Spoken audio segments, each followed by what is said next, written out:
ஆதியாகமம் 5ஆம் அதிகாரம் 1ஆம் வசனத்திலிருந்து பார்க்கலாம். தேவன் மனுஷனை சிருஷ்டித்த நாளிலே அவனை தேவ சாயலாகவே உண்டாக்கினார். அவர்களை ஆணும் பெண்ணுமாக சிருஷ்டித்து அவர்களை ஆசீர்வதித்து அவர்களை சிருஷ்டித்த நாளிலே அவர்களுக்கு மனுஷர் என்று பெயர். போதும்பா. ஆதாமின் வம்ச வரலாறு.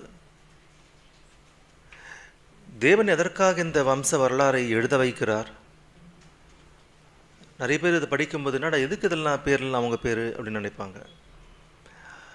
வம்சம் தலைமுறை என்பது மிகவும் முக்கியமானது தேவனுடைய பார்வையில்.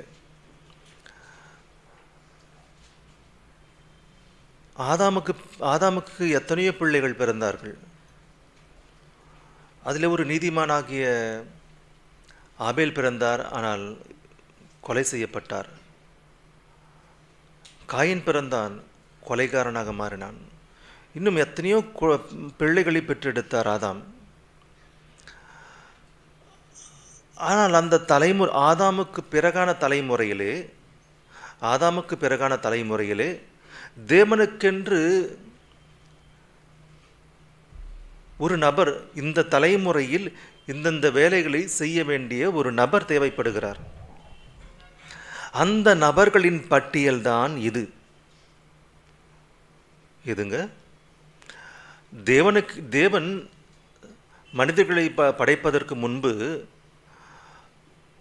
உலகத்தில் எத்தனையோ பிள்ளைகள் வருவார்கள், மக்கள் வருவார்கள், எத்தனையோ தலைமுறைகள் தோன்றுவார்கள். இதோ எத்தனை தலைமுறைகள், ஆதாம் முதற்கொண்டு உலகம் அழிகின்ற வரைக்கும் எத்தனையோ ஆயிரக்கணக்கான தலைமுறைகள் இருந்தாலும் அந்தந்த தலைமுறையிலே முக்கியமான நபர் என்று கண்டிப்பாக ஒரு சிலர் இருப்பார்கள். அது தேவன் வைத்த அது திட்டம். இவன் இந்த காலத்தில் இந்த தலைமுறையிலே வர வேண்டும். நம்ம நினைப்போம், ஒரு வேலையை செய்யும்போது இந்த குழு இவங்க தான் டீம் லீடர், இவங்களுக்கு இந்த டீம் லீடர் என்று வைப்பது போல, குழுக்களுக்கு தலைவர்களை வைப்பது போல ஒவ்வொரு தலைமுறைக்கும் ஒரு சிலரை தேவன் எழுப்பி அவர்களை அந்த உலகத்திலே அதற்கான வேலையை அவர்களுக்கு தருகிறார். அத்தகைய தலைமுறையில் தேவன் வகுத்த திட்டத்தில் தோன்றியவர்களே இவர்கள். யார்? ஆதாமுக்கு பிறந்த சேத்துக்கு பிறந்த ஏனோஷ், ஏனுசுக்கு பிறந்த இவர்கள் அனைவரும் எதற்காக எத்தனையோ பிள்ளைகள் பிறந்தாலும் ஒரு குறிப்பிட்ட நபர்களுடைய பெயர்களை மட்டுமே குறிப்பிடுகிறார்கள் என்றால் இவர்களே தேவன் அந்தந்த தலைமுறைகளிலே எழுப்பிய தலைவர்கள். அதிலே சிலர் தவறி போனார்கள். அப்படியே பார்த்தீங்கன்னா யோனோஸ், அதுக்கடுத்து கேனான், மகலாலியேல், யாரேத், ஏனோக், மெத்துஷலா, லாமேக், நோவா பிழையை கட்டும்போது கூட லாமேக் அவருடைய தகப்பன் இருந்தார். அந்த ஜலப்பிரளயம் வருவதற்கு முன்பே லாமேக் இறந்து விட்டார், அவருடைய தகப்பன். இந்த காலத்தை நாம் கணக்கிட்டால் என்றால் அந்தந்த தலைமுறைகளிலே இவரவர்கள் வர வேண்டும் என்பது தேவன் நியமித்த திட்டம்.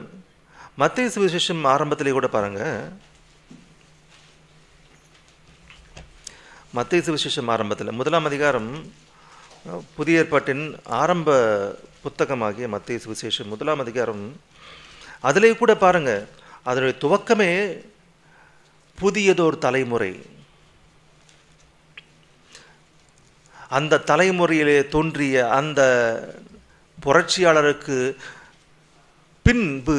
அதற்கு முன்பு இருந்த தலைமுறை தேவன் எழுப்பிய தலைமுறை தலைவர்கள். எங்கிருந்து எழுதியிருக்கிறார்? ஆபிரகாமிலிருந்து. ஆபிரகாமுக்கு ஈசாக்கு பிறந்தார், ஈசாக்குக்கு யாக்கோபுக்கு பிறந்தார், யாக்கோபிற்கு யூதா பிறந்தார், யூதாவிற்கு யார் பிறந்தாருங்க? பாரேஸ் பிறந்தார். பாரேஸுக்கு ஏன்னா இங்கே பாருமா,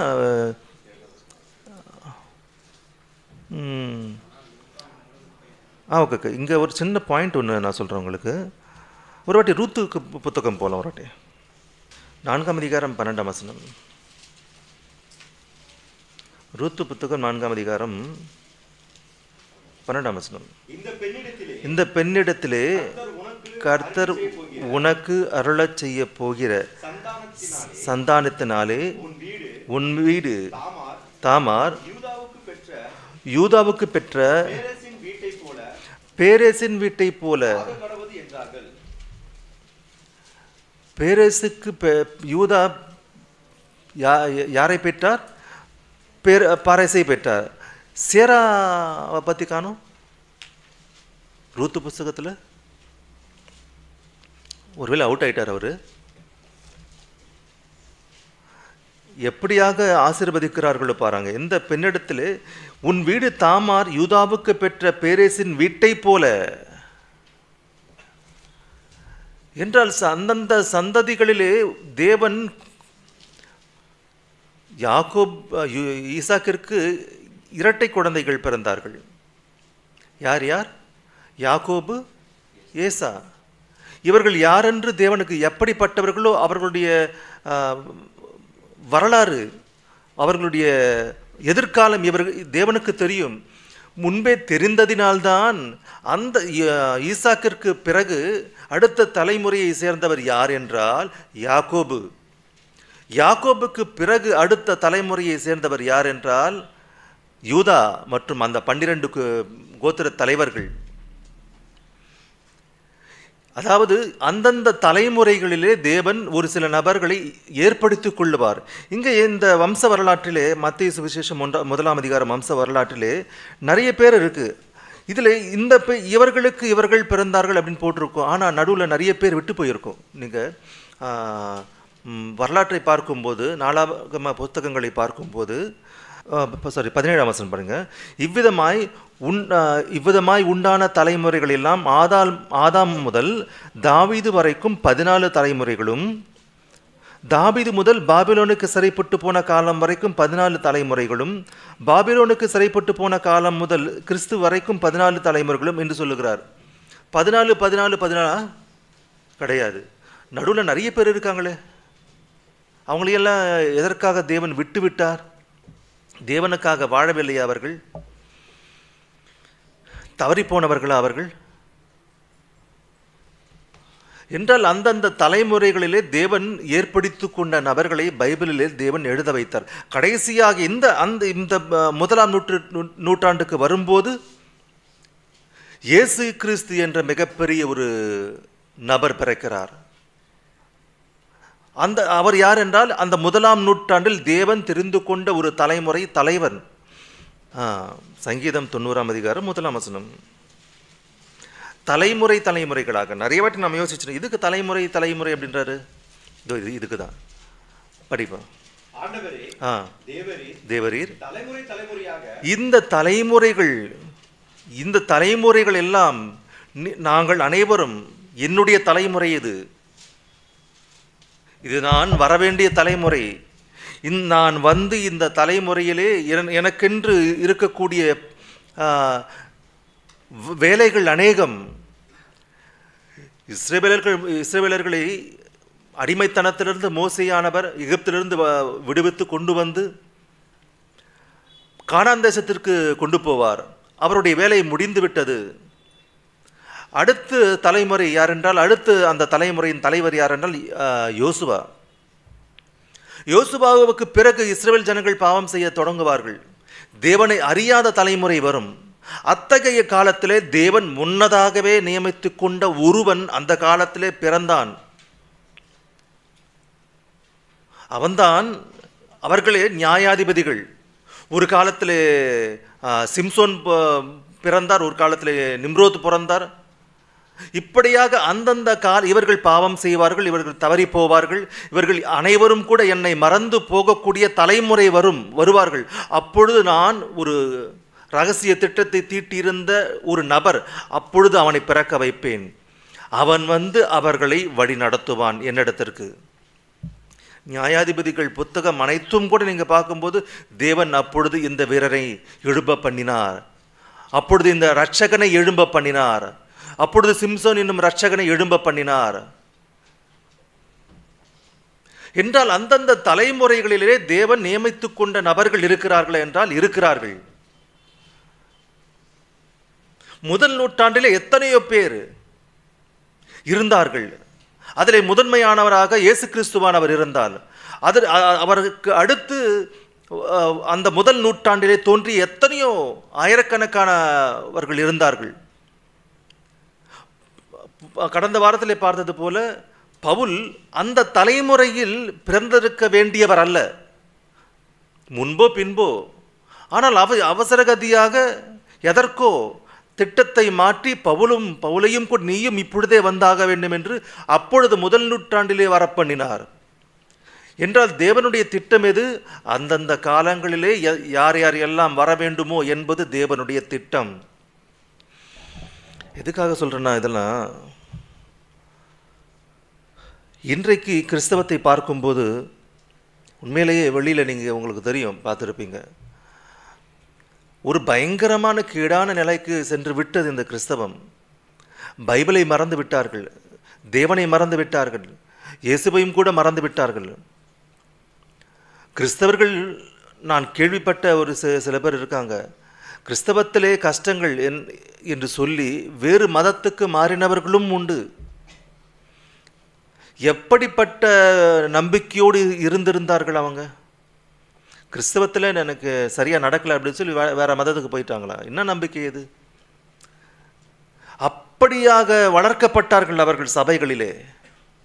எந்த சபையிலேயும் கூட சரியான பைபிள் கற்பித்தல் என்பது கிடையாது. உலகத்திலே வேண்டுமென்றால் அநேக பெரிய பெரிய படிப்புகளை படித்திருந்தாலும் கூட பைபிள் என்று வரும்போது பூஜ்யம். அப்படிப்பட்ட தலைமுறையிலே தோன்றினவர்களே நாம். இங்கே வந்திருக்கிறவர் நீங்கள் அனைவரும், இதை பார்த்து கொண்டிருக்கின்ற நீங்கள் அனைவரும், நாம் இந்த தலைமுறையிலே தோன்றி இந்த தலைமுறையினருக்கு புத்தி புகுட்டும்படி செய்ய வேண்டிய கடமைகள் அநேகம் உண்டு. நம்மிடத்தில் அநேகர் வருகிறார்கள், தேவன் வந்து சேர்க்கிறார், தேவன் நம்மோடு சேர்க்கிறார் அவர்களை. பிசாசும் சிலரை நம்மோடு உள்ளே நுழைத்தாலும் உதிர்ந்து போகக்கூடியவர்கள் உதிர்ந்து போவார்கள், கவலை இல்லை. ஆனால் நம்மேல் விழுந்த கடமை, நாம் இந்த தலைமுறையில் தோன்ற வேண்டும், வர வேண்டும். இத்தனை பேராக, இத்தனை காலமாக, முதல் நூற்றாண்டிற்கு பிறகு ஒரு இருண்ட சாம்ராஜ்யத்திற்குள் இருந்த இந்த உலகம் என்றால், அன்றைக்கு இத்தகைய புத்தகமாக பைபிள் இல்லை, ஒரே சிறிய புத்தகமாக ஒரு பயங்கரமான நிலைக்குள் இருந்த இந்த ஒன்றுமே வரலாறு இல்லாத ஒரு பயங்கரமான நிலை முதல் நூற்றாண்டுக்கு பிறகு. இப்போதும் கூட பைபிளில் இருக்கக்கூடிய எதையும் கூட கடைபிடிக்காமல், எது எதெல்லாம் பைபிளுக்கு விரோதமானதோ, ஒரு கடவுளை குறித்த ஞானம் இல்லை. கடவுள் என்றால் யாரோ தெரியவில்லை. யார் ஜெபம் பண்ணாலும் திரியேக தேவனே அப்படின்றாங்க. யார் திரியேக தேவன்? அந்த வார்த்தை எங்கே இருக்குது பைபிளில்? திரியேக தேவனே அப்படின்றாங்க. திரியேக தேவனே அப்படின்னா எங்கே இருக்கு அந்த வார்த்தை? ஆதி ஆகமத்திலிருந்து வெளிப்படுத்தின விசேஷம் வரைக்கும் எங்கேயாவது இருக்கு அந்த வார்த்தை? அற்புதங்களை செய்வோம், அடையாளங்களை செய்வோம், ஏதோ செய்வோம் என்று இப்படியாக புறப்பட்ட இந்த கிறிஸ்தவம் செய்து கொண்டிருக்கின்ற இந்த கிறிஸ்தவம் இன்னைக்கு கிடையாது. அது அற்புதங்களும் கிடையாது, ஒன்றும் கிடையாது. இன்னைக்கு ட்ரெண்டு மாறிடுச்சு, டோட்டலாக ஒரே குத்தாட்டம் தான். இப்படிப்பட்ட கிறிஸ்தவத்திற்கு, கிறிஸ்தவ சபைகளுக்கு, அந்த சபைகளுக்கு வருகின்ற கிறிஸ்தவர்களுக்கு ஒரு சிலர், அந்தந்த சபைகளிலே வருகின்ற ஒரு சில கிறிஸ்தவர்களுக்கு வேதாகமம் என்றால் ஆவல் உண்டு, ஆசை உண்டு, அந்த தாகம் உண்டு. அப்படிப்பட்ட நபர்களை நாம் தேடி கண்டுபிடித்து அவர்களுக்கு தேவையான தாகத்தை, தண்ணீரை கொடுக்க வேண்டியது நம்முடைய கடமை. ஏதோ போனோமா வந்தோமா அப்படின்னு கிடையாது. நான் இன்றைக்கி ஒரு போஸ்ட் ஒன்று பார்த்தேன், அனுப்பியிருப்பேன், போடுங்கப்பா அந்த லைவில். போஸ்ட் ஒன்று பார்த்தேன். உண்மையில் அது பார்க்கும்போது என்னையே நான் பார்க்குற மாதிரி இருந்தது. குழுவாக வாலிபர்களை அமர வைத்து வேதாகமத்தை திறந்து வேதாகமத்தில் என்னென்ன சத்தியங்கள் இருக்கிறதோ கற்பிக்கிறார். பாருங்க, எந்த இடம் அது?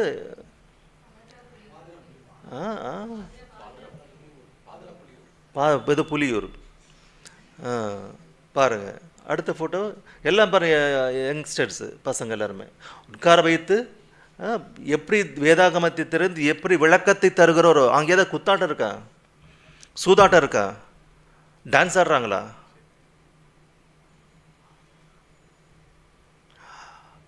அப்படி அப்போஸ்தலருடைய நடபடிகள் கடைசி அதிகாரம் பவுல் எப்படி போதித்தாரோ பாருங்க. அப்போஸ்தலருடைய நடபடிகள் கடைசி அதிகாரம் 30ஆம் வசனம் படிங்க. பின்பு பவுல் தனக்காக வாடகைக்கு ஒரு வீட்டை வாங்கி 2 வருஷம் முழுவதும் தங்கி 2 வருஷமாக, ஒரு குறிப்பிட்ட காலம் இருக்கு, அவர்களுக்கு டெய்லி இதே கிடையாது, ஒரு குறிப்பிட்ட காலம் அவர்களுக்கு சொல்லித்தரணும். 2 வருஷம் முழுவதும் தங்கி தன்னிடத்தில் வந்த யாவரையும் ஏற்றுக்கொண்டு மிகுந்த தைரியத்துடனே, தடையில்லாமல், தைரியம் என்றால் தான் சொல்லக்கூடியது உறுதியானது, பொய்யானதல்ல, மாயமான வார்த்தை அல்ல, ஏமாற்றக்கூடிய வார்த்தை அல்ல, ஐயோ அப்படின்னு மாயமான பேச்சு அல்ல, உறுதியான தைரியத்தோடு தேவனுடைய ராஜ்யத்தை பைபிளை குறித்து பிரசங்கித்து இப்படியாக வருகின்ற வீட்டுக்கு வரவழைத்து அவர்களுக்கெல்லாம் தேவனுடைய வசனத்தை அறிவிக்கிறாராம். இப்படியாக வருகின்றவர்களுக்கு அமர வைத்து, இங்கே எதாவது டான்ஸ் ஆடினாதான் இருக்காங்க பவுல் கிடையாது என்றால் இந்த ஜெனரேஷன், இந்த தலைமுறை இப்பொழுது இந்த காலத்தில் வர வேண்டும். நாம் தான் அந்த தலைமுறை. நமக்கு முந்தி இருந்த பெரியவர்கள் அனைவரும் கூட பைபிளை இவ்வளவாக அன்னைக்கெல்லாம் சர்ச்சில் ஏதாவது ஒரு கொஸ்டின் கேட்டால் கொஸ்டின் கேட்கக்கூடாது, கேள்வி கேட்கக்கூடாது அப்படின்னாங்க. இன்றைக்கி அவங்களே கேள்வி பதில் வைக்கிறாங்க. ஒரு சர்ச்சுக்கு போனேன் நான், அந்த சர்ச்சஸில் ஒரு காலத்தில் நான் கேள்வி கேட்டேன். கேள்வி கேட்டதுக்கு அவங்களெல்லாம் கேள்வியில் கேட்கக்கூடாது அப்படின்னாங்க. இப்போ அதே சர்ச்சில் அவங்களே கேள்வி பதில் வைக்கிறாங்க. இந்த மாற்றம். பயம் வந்துச்சு அவங்களுக்கு, பயம் வரும். ஒரு காலத்தில் சொன்ன அவர் கேள்வி பதில் இருக்கக்கூடாது என்று சொன்ன அவர்களை இன்றைக்கு அவங்க ஏதோ பசில், அது கேள்வி பதில் ஒன்று இருக்காது, இந்த வசனம் எங்கே இருக்குது, அந்த வசனம் எங்கே இருக்குது சொல்லுவாங்க, அவ்வளோதான். இந்த தலைமுறையில் தோன்றிய நாம் உலகத்திற்கு, இன்று அது பெரிய வேர்டு, நம்மை சுற்றிலும் இருக்கக்கூடிய, நம்மை விழுந்த, நமக்கு தெரிந்த மொழியில் இருக்கக்கூடியவர்களுக்கு நாம் அறிவிக்க வேண்டிய கடமை எத்தனையோ விதங்களா, ஒரு பாடல் விதமாகவா அல்லது ப்ரொஜெக்டர் மூலமாகவா, ஷார்ட்ஸ் மூலமாகவே, பல விதங்களாக பாருங்கள். இந்த 20th செஞ்சுரி 21st செஞ்சுரி எவ்வளவு வித்தியாசம்னா, எவ்வளவு முன்னேற்றம். இந்த டெக்னாலஜியில் எத்தனை முன்னேற்றம். டேப் ரெக்கார்டு முடிஞ்சது, அதுக்கு முன்னாடி ரேடியோ இருந்தது, டேப் ரெக்கார்டு போயிடுச்சு, அப்புறம் எத்தனை பொருள் பாருங்கள். டிவி மாறிடுச்சு, ஃபோனு மாறிடுச்சு. இதையெல்லாம் நாம் பார்த்து வளர்ந்தோம். நாம் இந்த 20, 21ஆம் நூற்றாண்டு இங்கே உட்காந்து எங்கேயோ இருக்கிறவங்களுக்கு நாம் ஒரே வாட்டி கிளாஸ் எடுக்கிறோம், ஜூம் கிளாஸில். திண்டிவனத்துலேருந்து, அப்புறம் மாம்பூர்லேருந்து, பரணம்பட்டிலேருந்து, விழுப்புரத்துலேருந்து, சென்னையிலேருந்து, எங்கெல்லாம் இருந்து இருக்கக்கூடிய பைபிளை விரும்புகிறார்களோ அவர்கள் அனைவரும் ஒரு கோட்டின் மீது வரவழைத்து அவர்களுக்கெல்லாம் பைபிளை சொல்லித் தருகின்ற அந்த இப்படிப்பட்ட கூட்டம் எங்கேயாவது நடக்குமா? ஜூம் மீட்டிங் போட்டு ப்ரேயர் பண்ணுவாங்க. ப்ரேயர் தவிர வேற யாரும் எதுவுமே தெரியாது அவங்களுக்கு. இப்படிப்பட்ட ஒரு பயங்கரமான தலைமுறையில் ஒரு காலத்தில் பிறந்த நாம் திட்டம் தீட்டி ஒழுங்காக நம்முடைய கடமைகளை கரெக்டாக அவர்களுக்கு கொண்டு போய் இந்த வசனத்தை சேர்க்க வேண்டும். நிறைய பேர் பார்த்துருக்க நல்ல ஆர்வமாக தான் இருக்காங்க. எனக்கு தெரிஞ்சு இது வரைக்கும் போனதில் எவ்வளோ சொன்னாலும் எதிர்த்து பேசுறது கிடையாது. நீங்கள் சொல்கிறது தப்பு அப்படின்னு இது வரைக்கும் எனக்கு தெரிஞ்சு யாரும் வரல. உங்களுக்கு எதாவது வந்திருக்காங்களா? யாரும் வரல. என்றால் ஆர்வமாக இருக்கக்கூடியவர்கள் இருக்காங்க இந்த சந்ததியில். அவர்களுக்கு கொண்டு போய் இந்த வசனத்தை நாம் சொல்லித்தரணும். நேற்று வந்தாங்க, கொஞ்சம் பேர் தான் வந்தாங்க. இருந்தாலும் வந்தவங்க எல்லாருமே ஒழுங்காக கேட்டாங்க. நீங்கள் சொல்கிறதெல்லாம் தப்பு அப்படின்னு ஒருத்தவங்க கூட வாயை திறக்கலை. என்றால் இருக்கிறார்கள், தேவனுக்கென்று ஜனங்கள் இருக்கிறார்கள். அவர்களுக்கு கொண்டு போய் சேர்க்க வேண்டும். இன்றைக்கு அமெரிக்க நாடு ஒரு கிறிஸ்தவ நாடாக அழைக்கப்பட்டாலும், இங்கே மேற்கத்திய நாடுகள் கிறிஸ்தவ நாடுகளாக அழைக்கப்பட்டாலும் கூட, எங்கேயும் கூட அங்கே இருக்கக்கூடிய ஜனங்களும் கூட வேறு மதத்தை தழுவி போகிறார்களே தவிர அவர்கள் கையில் இருக்கக்கூடிய இந்த வேதாகமத்தை திறந்து ஆராய்ச்சி என்பது இல்லை அவங்களுக்கு. பேருக்கு மட்டும்தான் கிறிஸ்டியன் கண்ட்ரிஸ். அவர்களுடைய கையில் இருக்கக்கூடிய இந்த பைபிளுக்கு மதிப்பு இல்லை, தெரியாது அவங்களுக்கு பைபிள் எதுவுமே. ஆகவே பைபிள் என்பது அங்கே இல்லை. நாம் கற்றுக்கொண்ட இந்த தலைமுறையிலே ஜெயசாலி அவர்கள் தோன்றி அநேகருக்கு பைபிளை எப்படி தியானிக்க வேண்டும், எப்படி படிக்க வேண்டும், எப்படி புரிந்து கொள்ள வேண்டும் என்று நாம் கற்றுக்கொண்டோம். அதை ஒழுங்காக கடைபிடித்து கொண்டு தொடர்ந்து அவைகளை இதோ இப்போ பார்த்தீங்களா ஒரு கிளாஸ் நடக்குது, அதே போல் அநேகருக்கு நாம் சொல்லித்தந்து அவர்களையும் கூட தேவனிடத்திற்கு நாம் கொண்டு வந்து இந்த ஒரு அகல பாதாளத்திற்குள்ளே இருக்கக்கூடிய கிறிஸ்தவத்தை மேலே எழுப்பி, கிறிஸ்துவின் சபை என்றால் எத்தனை உயர்ந்ததோ. ஒரு பாட்டு ஒன்று வரும், ஜாடியை பற்றி ஒரு சாங் இன்னைக்கு ரெக்கார்டிங் இருக்குது. பயம் என்பதே இல்லாமல் துணிவு கொண்டு நின்று முன்னோக்கி பாய்கின்ற ஒரு அந்த மாதிரி டைலாக்ஸ்லாம் வரும். அதில் நீ கேட்டிங்கன்னா புல்லரிச்சு போயிடும். ஒரு ஹீரோவுக்கு சினிமாவில் கிடையாது, உண்மையான ரியல் ஹீரோன்னா அவர் தான். அவர்கிட்ட நம்ம கற்றுக்கிட்டோம். நாமும் கூட அப்படிப்பட்ட ஒரு ரோஷத்தோடு தேவனுடைய வசனத்தை சீறி பாய்ந்து போய் அநேகருக்கு சொல்ல வேண்டும்.